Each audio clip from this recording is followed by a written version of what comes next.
I had been toyed with by an infamous and psychopathic serial killer, yet somehow I was still able to live to tell the tale. It was probably the greatest achievement of my entire life, now and forever. I'd hoped that I could just file a police report and get back to my normal life, but I was too naive. The police sent an officer to investigate my claims and he asked me to accompany him, but the investigation turned out to be very dispiriting. The heavy rain and landslides overnight had washed away all of the evidence from where Pi and I had first met. The warehouse that had been used to imprison me belonged to a key factory that had gone bankrupt a long time ago. No useful clues remained in the warehouse except for my own fingerprints. The gate to Apple Manor was locked. According to the official records, the owner had gone abroad a few years ago. We were not allowed to enter without a warrant. But when I was in the bathroom of the police station, I overheard something that depressed me even more. About that young unemployed man. He said he was unwilling to tell his family about the case. Don't you think that's a little suspicious? Exactly, what he told us was so outlandish. Pi is a serial killer who can easily take out a professional boxer. Why would he possibly let such an otaku escape? There's more. He said he had heard the voice of Pi and that it sounded like, what was it exactly? Oh right, a vampire. What a hoot. Maybe he's a chunky, who knows? So many young people these days just don't want to get a real job. They live off of their rich family and just mess around with drugs. You should look into him instead, I think. What about his case then? Just tell him we'll keep investigating, you know, the usual nonsense. In any case, don't bother with it too much. We're not in charge of Pi's cases anyway. I don't want to waste my time on this. I sat on the toilet, totally stunned. I thought that as long as I told everything to the police, they would surely be able to follow the leads and capture Pi. I thought that they would at least be able to protect me. But now I had nothing but contempt for these useless police. Nothing but contempt. And even more contempt. Fine, if you people don't believe me, I'll prove it myself. I hacked into the surveillance system of Apple Manor. There was indeed not a living soul in the manor. Everything had been meticulously cleaned up by Pi. When I was about to exit the system and clean up any traces of my invasion, I accidentally noticed a video file named after me in the storage system. Downloading. Playing. I thought it would be a video about me, but it was just a short video that lasted only for a few seconds. Oh. No! I let out a scream and dropped my favorite Sir Spotty mug. It was smashed into pieces. What was worse was that the video reminded me of the time that Pi kidnapped me from home while I was asleep. I was basically a pathetic lamb waiting to be slaughtered if I just stayed at home like this. Should I call the police? Don't be silly. They would never take me seriously until I became a dead body. Should I leave Hong Kong?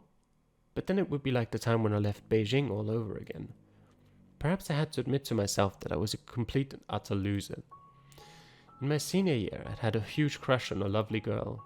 I had stalked her, taken photos in secret, and written her anonymous letters. I never had the courage to simply tell her how I felt face to face. Then the photos I took were exposed online, causing her tons of trouble. I remembered the day when those photos had been posted. 2 boys from the lower grade were harassing her. I gathered all of my courage and went up to stop them, thinking that I would teach them a lesson. As it turned out, I was the one who was then dragged into the bike parking area and beaten up. That was probably the bravest thing I'd ever done in my entire life. I'd always been weak and useless. I wasn't able to help her win a tennis match. I couldn't appreciate an art exhibition. I didn't protect her when she was taken away by bad people. I didn't take her to the hospital when she was ill and passed out. I couldn't even teach some punk kids from the lower grade a lesson. How would it even be possible for her to like someone like me? Eventually, I gave up on telling her how I felt. Instead, I ran back to Hong Kong after graduation. I also declined all of the jobs that father had found for me. It wasn't that I didn't like those jobs, I was just worried that if I screwed up, father would know about it and I would get scolded by him. But then I never really went out looking for jobs myself either. Eventually, I became a pathetic otaku. I was still good at playing video games, but the only reason was that in the game I would never have to deal with any real responsibilities, win or lose. I had been running away for my entire life. Where could I even run away to this time? Did I really want to hide in the digital world again? I stared at Pi's short message, completely focused. For 5 hours, from noon until sunset, I finally made up my mind. I took a deep breath and dropped the throw pillow on the floor. A few minutes later, I'd recorded a video myself too, with my own message. Come at me, bastard. Uploading. For the next 3 days, I collected everything I could find about Pi on the internet, from rumors in random forums to the internal archives of the Hong Kong Police Department Criminal Division. Like a detective on a TV show, I had written down all of the tips on post-it notes. I then pinned them up on a board and connected the clues with threads. The common characteristics shared among Pi's chosen targets: 1. Sadistic, 2. Male, 3. Some kind of abnormal perversion. Pi's own traits: 1. Only used knives, 2. Preferred to strike at places that the victims frequented, such as their own homes and workplaces, so that it could be quickly discovered and serve as some sort of warning. 3. Preferred to strike during unusual hours of the day. If there wasn't a suitable time window, or if the window was too short, he would strike at another location and transmit the body to his preferred location later. 4. Depending on the sins or fetishes of the victims, Pi would always perform some ritual, either before or after the attack. To inflict maximum suffering upon the victim, it was typically done before. 5. Afterwards, he would always thoroughly clean up the crime scene. 6. Finally, he would always leave his own trademark, a smiley face. Pi must have been a patient, meticulous, and intelligent person. Now that I'd holed up myself at home, he must have been getting ready to come and get me. I had to be even more prepared and ready for when he eventually did. I decided to never set one foot out of my door again and relied solely on home deliveries. Whenever the food was delivered, I would tell the delivery guy to leave the food at the door. I would only open the door when I could make sure that nobody was outside, and I would leave my bags of trash out when I brought in my food. I'd heard some ladies yelling about me leaving the garbage out in the hallway, but I had no other choice. If I went downstairs to dump my garbage, Pi would be sure to find an opportunity to kill me. If I didn't throw the garbage away, and if Pi didn't show up for 6 months, I would probably be crushed by my own trash before he killed me. It was a matter of life and death. I didn't want to be remembered as the first person in Hong Kong ever to be killed by his own garbage. Of course, I had also installed a full homemade alarm system in my home, and I never went to bed without a knife and pepper spray in my hands. This had been my life for 2 months. It was a Tuesday. As usual, I'd called for my delivery and I was watching anime on my computer as I waited for my dinner. The bell to my apartment rang. The delivery guy showed up in the monitor. "Come on up, just leave the bag at the door." My adrenaline level had risen to the highest it had ever been. For the last 2 months, I had only ever ordered deliveries from Pizza Hut. The closest one to my place had a total of 28 employees, 7 of whom would be out doing the deliveries. Lefty, Neymar, Uncle Quan, Terry, Sonny, plus 2 cooks who occasionally did the legwork too, Sister Wang and Brother Fang. I remembered everything about them. I could even tell the distance between the mole on Sister Wang's face and the corner of her mouth in millimeters. This delivery guy downstairs had a mole at the corner of his eye and incredibly pale skin. He was obviously not one of those 7 people. Meanwhile, Pizza Hut hadn't hired a new employee for 2 whole years, as business hadn't been going too well for them. Moreover, the manager, old Lou, had always hated good-looking young men. He would never have hired some new guy like this. I logged into the surveillance system and ran some programs. My PDA screen immediately started showing a video from a hidden camera. On the screen, I got up from my computer and walked into the bathroom. The screen then switched to the view inside the bathroom. I started to undress, stepped into the bathtub and closed the shower curtain. The screen switched again to what was behind the shower curtain, and naked me turned on the shower. Outside of the screen though, I was still sitting in front of my computer. Based on the games Pi had played with me, I was confident that Pi must be a competent hacker himself. Chances were that he was holding a PDA right now and looking at the exact same video while he was coming up the stairs. I grabbed the knife and the pepper spray. I walked into the bathroom, turned on the shower, I closed the shower curtain, and I turned to the laundry basket sitting in the corner. I bought it especially for today. It was an extra large one, large enough to hide an entire person. Suddenly I felt like I'd forgotten something important. I opened the lid. Shit. Not now. I would always carelessly throw my dirty clothes into the basket every time I changed out of them, telling myself that I would do the laundry next time. But I'd forgotten that after 2 months of never actually doing the laundry, the basket was now full. Crap.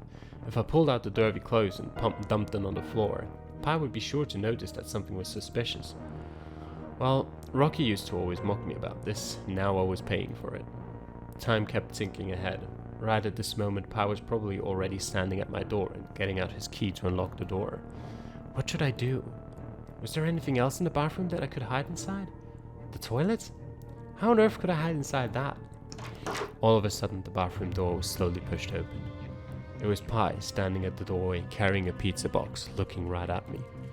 He tipped the pizza hat that was on his head and smiled at me like a true gentleman. Long time no see. I panicked and I even forgot that I had a knife in my hand. I just nervously raised the pepper spray like an idiot. But Pi was faster. He pulled out a can of God knows what and immediately sprayed it all over my face. How could this have happened? I'd planned so carefully, waited for so long, yet I still ended up like this. Was it my fate to die at his hands?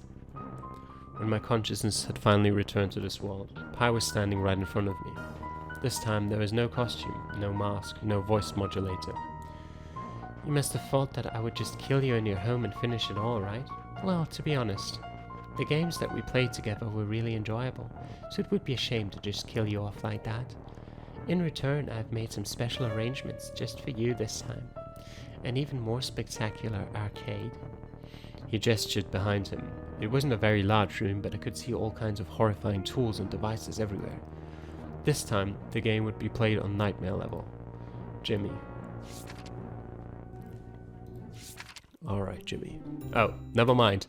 This went on for so long that I completely forgot we have a second letter. Let me just quickly drink something.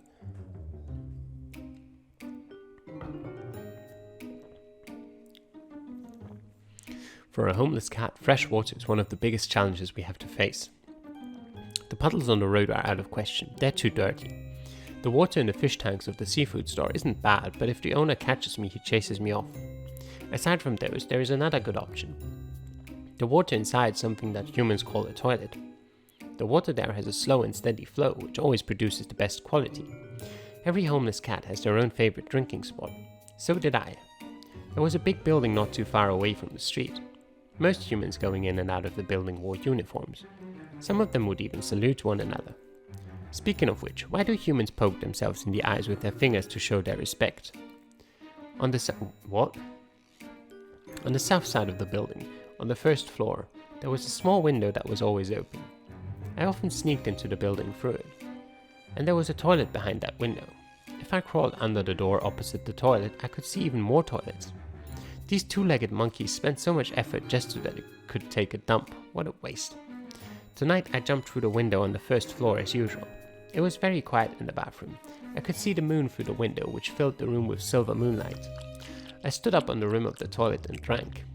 I tumbled into the toilet, then the toilet lid dropped with a bang. I jumped upwards. Another bang. My head hit on the lid, but it didn't open. Eh? Have I become too old to stand still now? Somebody help me. Meow, meow. It was pitch black in the toilet. I pushed my paw through the gap under the lid and wiggled, hoping desperately that someone would see it and help me. But all I could hear was myself and some flies buzzing in the bathroom. Had the humans all gone home after work? I struggled for a while until I was totally exhausted. The room quieted down. I thought of the house cats that I despised. If one of them had fallen into the toilet in his own house, his humans would have gotten them out by now for sure. And then he would take a nice bath and be wrapped up in a warm blanket. Maybe his humans would even play some music and sing for him. I began humming to myself without even realizing it, before shutting myself up when I heard how off-key I was. Spotty. Alright, so this is where... what was his name? Chung Yon Min is gonna come to his rescue, I suppose.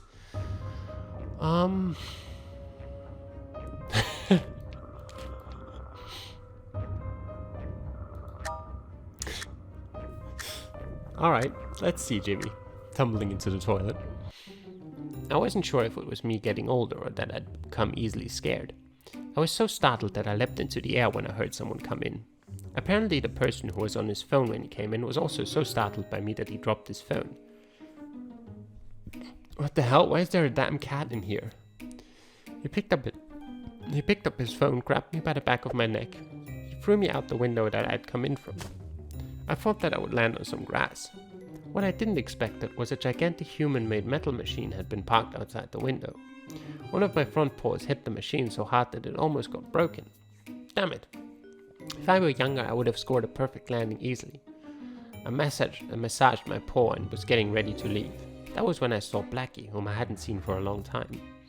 He seemed to have matured a lot and wasn't as intimidating as I once remembered. He said he no longer cared about whether humans preferred dogs or cats. Survival was all that mattered to him. He also told me that his old turf, the pipe in the empty lot, had been taken over by a stinky cat named Gigi. Gigi was a glutton. He would always make the other cats bring him food. They were not even allowed into the lot unless they brought him some tribute. Now the lot always smelled like dead rats. Because of this, the humans living nearby had called people from a homeless animal shelter. They had taken away many homeless cats. You should be careful. Before he could finish his sentence, Blackie was trapped inside a net. I saw two humans in uniforms holding a bag and a trap net. One was fat and the other was very thin. They were standing only a meter away from me. I had to temporarily forget about the pain in my paw and climbed up a nearby tree as fast as I catly could. I then jumped onto the edge of a roof. Fortunately, I was able to get away. Farewell, Blackie. Something incredible and weird had happened. In a panic, I put one foot into the toilet, but it somehow sucked my entire body inside. A huge noise immediately followed, and I could see nothing but darkness. From a scientific point of view, this was absolutely ridiculous and impossible. Yet there was no other reasonable explanation. My body had just shrunk. My back was against a cool, slippery, arc-shaped ceramic wall. It was also sticking to the wall because of some smelly and muddy stuff. Before my brain could get a chance to process all of this, I was slipping down faster and faster. And then, splash. I felt as if I had just fallen from the sky into an ocean. My mouth and nose were submerged in a foul-smelling liquid in an instant. It didn't matter too much where I was at this point, because I couldn't swim. How could this have happened? I had planned so carefully, waited for so long, and yet I still ended up like this. Was it my fate to die at his hands? Okay, I like how that is still an A. He died because he drowned in his own toilet. A. Good job. Alright. This might solve the problem. A man pushed open the door and walked in while on his phone. He saw me standing on the toilet, did a double take and walked into the next stall. Oh, okay. He was still on his phone while doing his business. Keep a close eye on it for the next couple of days. Call me immediately. I was about to drink some more when I heard a loud engine booming outside the window. It was the kind of sound that could only be produced by one of those human-made machines. Even the window of the bathroom began shaking because of the noise. After a few seconds, the open window pane was shaken shut. Oh no! But I was a lucky spotty. The man had just finished his business. He was walking out still holding the phone.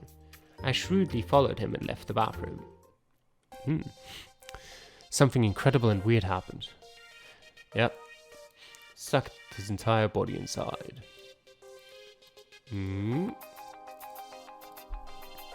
To keep myself from sliding further down, I jumped upward as hard as I could. My head bumped into something, but surprisingly it didn't stop me. I landed next to the toilet. Aside from smelling a little, my body seemed to have changed back to normal. After a brief period of shock, I realized that this must have been a blessing from the goddess of fortune. She had given me a place to hide. Pi had entered the apartment. I didn't have much time for anything else. I quickly grabbed the rope I had lying around and stepped into the toilet one more time, turning into a Lilliputian. I hid in the toilet and I saw Pi walk into the bathroom. He looked like a giant to me. I could see every fiber on his Pizza Hut uniform, every blonde hair on his arm, and every long eyelash around his eyes. Pi looked around. He even checked the laundry basket. My heart skipped a few beats. Thank God I wasn't hiding in there.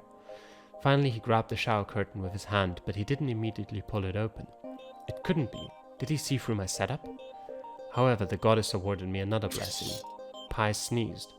Yes, he just sneezed. He involuntarily pulled open the shower curtain and unveiled the trap that I'd set up. A huge amount of liquid suddenly ejected from the wall.